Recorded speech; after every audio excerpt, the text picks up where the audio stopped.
Hi there. So today I'm going to give you a little lesson in picking basil.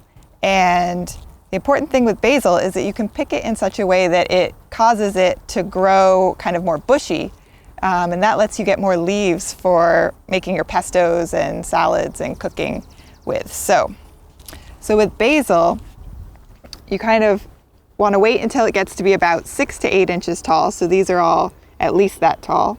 This plant here is it's at least a foot tall, so it's plenty big enough to start picking off of.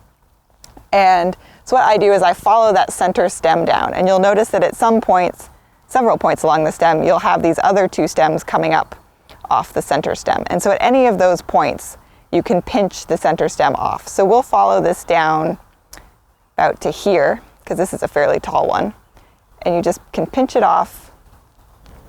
And so you'll take that whole center stem right out of there, like that. And then these two stems will grow up and be your main stems. And then you'll see that on here you've got already 2 little leaves, and those are going to start to grow up into 2 branches. And so once they do, you can pinch this one back. And so it'll keep bushing and bushing and bushing until it gets bigger. And it'll get to about probably 1.5 feet, 2 feet tall, and it will be nice and bushy and full of leaves. So now I'm over next to a basil plant that's a little bit older, and that we've been pinching back just the way I showed you on those smaller ones for probably a couple weeks now. And you'll see that it's starting to bush, and it's got lots, instead of having one central stem, which is what the other ones had, this has lots of side stems. And so the way to keep picking it as it gets bigger is you've basically got, instead of one central stem, you've got lots of central stems. But the idea is the same. You basically follow your central stem down into a point where you'll see 2 little side shoots starting to come off.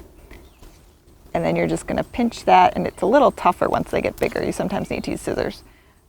Pinch that off, and then those will grow up into 2 shoots. You can kind of see on this one where I pinched this off maybe a few days ago, and these 2 shoots are now becoming the growing shoots. And you can also pick off some of these bigger leaves that are just sticking out. Those can get picked off. And all of these trimmings that you're picking off, you can bring these right into your kitchen, so you don't have to get rid of those. Those are things that you can cook with.